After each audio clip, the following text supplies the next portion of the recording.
America से टकराव के बीच ईरान से बहुत बड़ी खबर है। ईरान के विदेश मंत्री अब्बास अरागची को अब हटाने की तैयारी चल रही है और यह तैयारी ईरान के राष्ट्रपति मसूद पेजेश्कियान कर रहे हैं। आईआरजीसी को लेकर अरागची से पेजेश्कियान बहुत नाराज हैं। अरागची पर आईआरजीसी के निर्देश पर चलने से खफा है पेजेश्कियान। ईरानी स्पीकर कालिबाफ भी अरागची से बहुत ज्यादा नाराज है। तो अरागची पर ईरान में सत्ता संघर्ष हो रहा है, इसका मतलब क्या आप जरा समझिए। और यह कितना ज्यादा गंभीर हो सकता है ईरान के लिए, चिंता बढ़ाने वाला, क्योंकि एक तरफ अमेरिका की तरफ से सिग्नल, ये संकेत मिल रहे हैं कि अमेरिका एक बार फिर से ईरान के खिलाफ युद्ध शुरू कर सकता है, लेकिन ईरान से फूट की खबरें सामने आ रही है टॉप लीडरशिप में। तो अरागची पर ईरान में सत्ता संघर्ष हो रहा है क्या, ये सवाल। अब्बास अरागची के खिलाफ आखिर कौन है? राष्ट्रपति मसूद पेजेश्कियान, इसके अलावा बाखर कालिबाफ जो कि ईरानी संसद के स्पीकर हैं, ये इस वक्त नजर आ रहे हैं अरागची के खिलाफ। अब आप देखिए अरागची पर आरोप क्या है।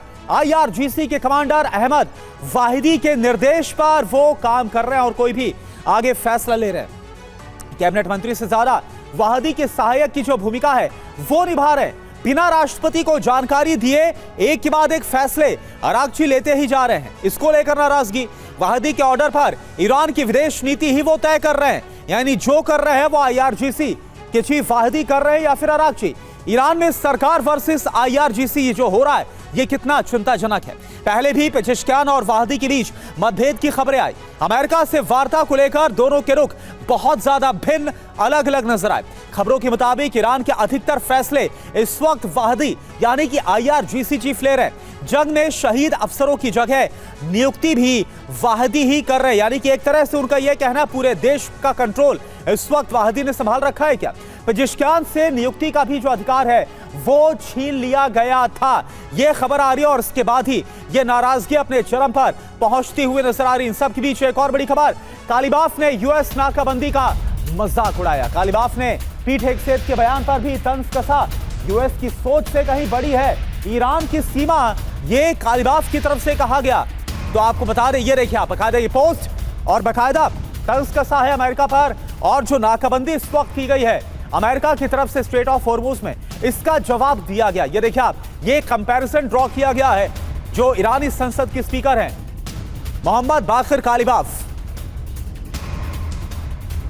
तो ये इस वक्त अमेरिका का जो नक्शा है वो दिखाया गया है कालिबाफ की तरफ से और यह कहा गया है कि जो ब्लॉकेड अमेरिका की तरफ से किया गया है उससे ज्यादा बड़ी जो ईरान की सीमा है।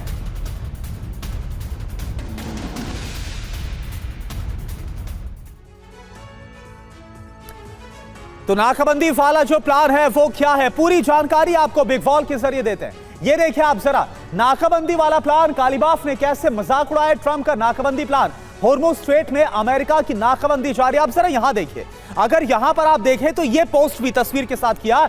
यह आपको यूनाइटेड स्टेट्स ऑफ अमेरिका का जो नक्शा है, मैप आपको नजर आ रहे हैं। और यहां पर अगर देखें तो ये न्यूयॉर्क के पास से एक लाइन को ड्रॉ किया गया, इसके अलावा लॉस एंजल्स के पास से एक जो लाइन है उसको ड्रॉ किया गया और ये बताया गया कि आखिरकार कितनी दूरी है। और फिर यह तंज कसा गया कि जो अमेरिका की सोच है उससे कहीं ज्यादा बड़ी जो ईरान की सीमा है वो है। हॉर्मुज स्ट्रेट में अमेरिका की नाकाबंदी जारी है। आगे क्या, नाकाबंदी से ईरान के तेल व्यापार पर रोक लग गई है। ईरान की पाइपलाइंस में धमाके होंगे, यह ट्रंप का नाकाबंदी प्लान है। ईरानी एयर स्पेस भी ब्लॉक करने की जो धमकी है वो डोनाल्ड ट्रंप की तरफ से दी गई। ईरान की जमीनी नाकाबंदी करने की भी जो चेतावनी है वो सामने आई है। अब कालिबाफ का जो जवाब है, क्योंकि जो डोनाल्ड ट्रंप की तरफ से धमकी दी गई, इस पर जवाब क्या है।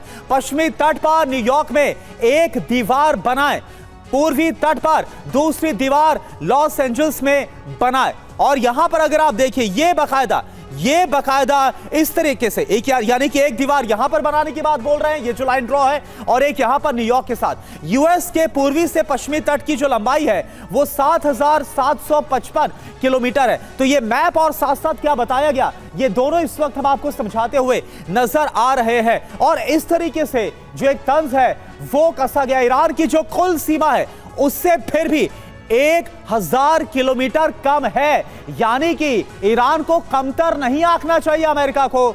यह कहने की कोशिश की गई यूएस की सोच से कहीं बड़ी है ईरान की सीमा। तो एक कंपैरिजन ड्रॉ किया गया है ईरान की सीमा और जो अमेरिका है, अमेरिका में दूरी को लेकर, दो छोर के बीच की दूरी को लेकर।